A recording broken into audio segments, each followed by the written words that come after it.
Episode की शुरुआत में हमें ग्रेट वॉरडॉग्स इसोरिस बैंक को दिखाते हैं, जो पूरे गैलेक्सी का सबसे सुरक्षित लॉकर था।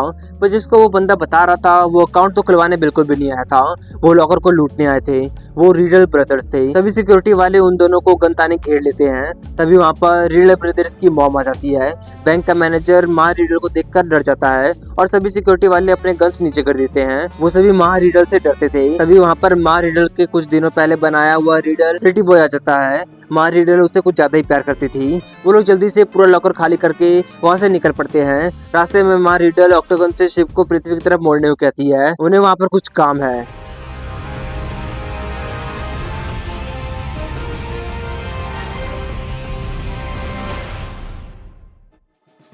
बेन न्यूज देख रहा होता है, जिसमें बिल हेरिंग्यू एक खबर दे रहा था।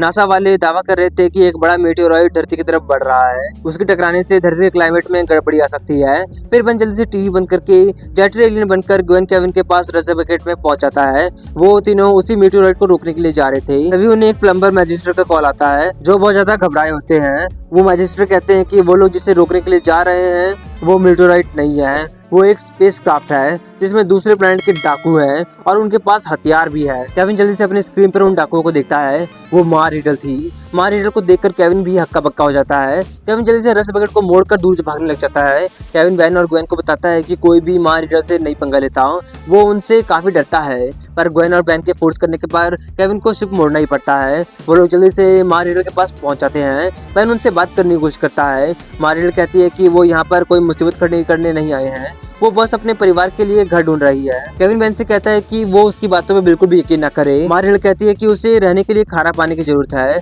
पर माँ रीडल को कोई थोड़ी सी पानी नहीं चाहिए थी, उसे पूरा समुद्र का खारा पानी चाहिए था। पर ये कुछ ज्यादा हो जाता, इसलिए बेन उनसे वहाँ से जाने को कहता है। केविन समझ जाता है कि उसने तो पंगा ले लिया। माँ रीडल अपने बॉयज को निकलने को कहती है और उन पर हमला करने का ऑर्डर दे देती है। ऑक्टागन बाहर निकलता है और बेन केविन ग्वेन पर हमला करने लग जाता है। वो तीनों तेजी से शिप के अंदर चले जाते हैं। उन तीनों को तो कुछ नहीं होता, पर उनका शिप बुरी तरह बिगड़ जाता है। वो लोग तेजी से जमीन पर गिरने लग जाते हैं। ग्वेन बेन को उनके पीछे जाने को कहता है, यहाँ का काम वो संभाल लेंगे। फिर जल्दी से बेन स्पाइडरमैन के एलियन में ट्रांसफॉर्म हो जाता है और रीडल के शिप पर अपना जाल चिपकाकर पीछे करने लग जाता है। शिप पर ऑक्टागन और रोम्बाइड माँ से अपने काम के बारे में पूछते हैं कि उन्होंने कैसा किया, पर माँ रीडल उनकी तारीफ करने के बजाय प्रिटी बॉयज के साथ खेलने लग जाती है। उन दोनों को काफी जलन होता है, पर वो लोग फिर से शिप के अंदर चले जाते हैं और एक अच्छा आइलैंड ढूंढने लग जाते हैं। स्पाइडरमैन की जल्दी से शिप के निचले हिस्से की तरफ पहुंचता है और वो जल्दी से अल्टीमेट स्पाइडरमैन के एलियन में ट्रांसफॉर्म हो जाता है। फिर ऑक्टागन को बाहर खींचकर रोम्बाइड को जाल में फंसा देता है। ऑक्टागन जल्दी से अपने पैरों की मदद से शिप को स्पेस में ले आता है। अल्टीमेट स्पाइडरमैन की सांस नहीं ले पा रहा था, वो बेहोश हो जाता है और वो तेजी से नीचे गिरने लग जाता है। दूसरी तरफ ग्वेन और केविन भी समुद्र में क्रैश हो गए थे, पर उन दोनों को कुछ नहीं हुआ था। ग्वेन मेहनत से एक राफ्ट बना लेती है और केविन शिप को सोखकर चप्पू बन जाता है। वो दोनों तेजी से एक आइलैंड की तरफ बढ़ रहे थे।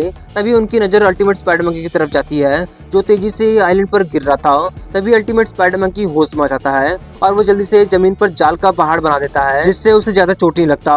वो फिर से बेन में बदल जाता है। वो संभल ही रहा होता है कि वहाँ पर रीडल शिप लैंड होती है। वो लोग साथ में एक क्लोन मशीन लाए थे, जिससे वो लोग समुद्र के पानी की मदद से करीब 3 से 4 हजार करोड़ प्रिटी बॉयज बनाने वाले हैं। बेन बुरी तरह हैरान हो जाता है। उन लोगों ने कुछ ही देरों में उस पूरी मशीन को असेंबल कर देते हैं। फिर जल्दी से वो लोग उस मशीन को चालू कर देते हैं। ऑक्टागन जल्दी से पानी में क्लोन वाला आटा मिक्स कर देता है। मशीन अपना काम शुरू कर देता है। एक एक करके बहुत सारे प्रिटी बॉयज बाहर निकल रहे थे। दूसरी तरफ ग्वेन और केविन भी किनारे तक पहुंच चुके थे, पर वो दोनों जैसे ही किनारे तक पहुंचते हैं, रोम्बाइड और ऑक्टागन उन दोनों पर हमला कर देते हैं। माँ रीडल अभी भी अपने बेटों का स्वागत कर रही थी। तभी बेन पीछे से माँ रीडल की तरफ बढ़ने लग जाता है, पर माँ रीडल के पीछे भी आंख होते हैं। वो बेन को आता देख लेती है और बेन को अपनी अप्रैल स्प्रिंग से पकड़ लेती है। फिर उस मशीन को और भी तेज कर देती है। ऑक्टागन और रोम्बाइड अभी भी ग्वेन केविन पर हमला कर रहे थे। ग्वेन तो सामने से ऑक्टागन से लड़ रही थी, पर केविन छिप छिप कर लड़ रहा था, क्योंकि उसके पास सोखने के लिए कुछ था ही नहीं। तभी केविन लकड़ को सोखकर रोम्बाइड पर हमला कर देता है, पर ऑक्टागन पहले केविन पर हमला कर देता है। केविन वहीं पर ढेर हो जाता है। ग्वेन ऑक्टागन पर जल्दी से हमला कर देती है, पर ऑक्टागन जल्दी से भागकर शिप के पीछे छिप जाता है। ग्वेन कहती है, तुम लोग तो प्लम्बर्स बन गए थे ना, तो ये सब क्यों कर रहे हो? पर ऑक्टागन उसका जवाब नहीं देता। ग्वेन तेजी से लात मारकर ऑक्टागन को दूर कर देती है। फिर रोम्बाइड ग्वेन पर लगातार हमला करने लग जाता है, पर ग्वेन जल्दी से प्रिटी बॉयज के पीछे छिप जाती है। अब दोनों हमला करना बंद कर देते हैं। क्योंकि उन्हें मार थोड़ी करना है। उधर माँ रिडल बेन को अभी भी बांधे हुए थी। वो बेन पर फायरिंग करने वाली होती है कि बेन उनसे बोलता है कि क्या वो अपने बच्चों का वीडियो नहीं बना रही। इस माँ को अपने बच्चों का पैदा होने का वीडियो नहीं चाहिए। माँ रिडल को ये बात भी बहुत अच्छी लगती है, पर उनके पास तो कैमरा ही नहीं था। पर बेन कहता है कि उसके वॉच में एक कैमरा है, अगर वो चाहे तो बेन वीडियो बना देगा।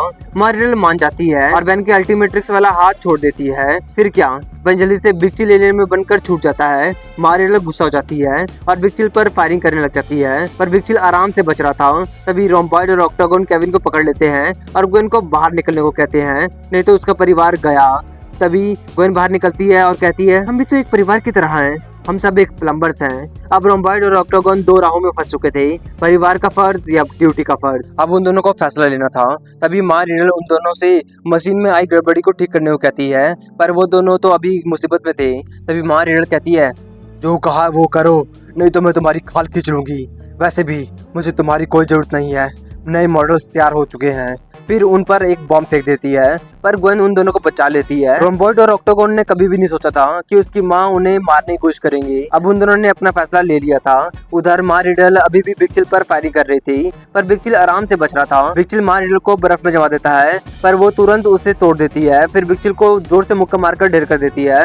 वो बिग चिल को अपने बच्चों को खिलाने वाली थी। तभी पीछे से रोम्बॉइड और ऑक्टागोन केविन और ग्वेन के साथ आ जाते हैं और माँ रिडल से कहते हैं कि उन्हें गिरफ्तार किया जाता है। माँ रिडल उन दोनों से पूछते हैं कि आखिर वो दोनों अपनी माँ के खिलाफ कैसे जा सकते हैं। ऑक्टागोन कहता है, पापा कहते थे एक रिडल पर कभी भी भरोसा नहीं किया जा सकता।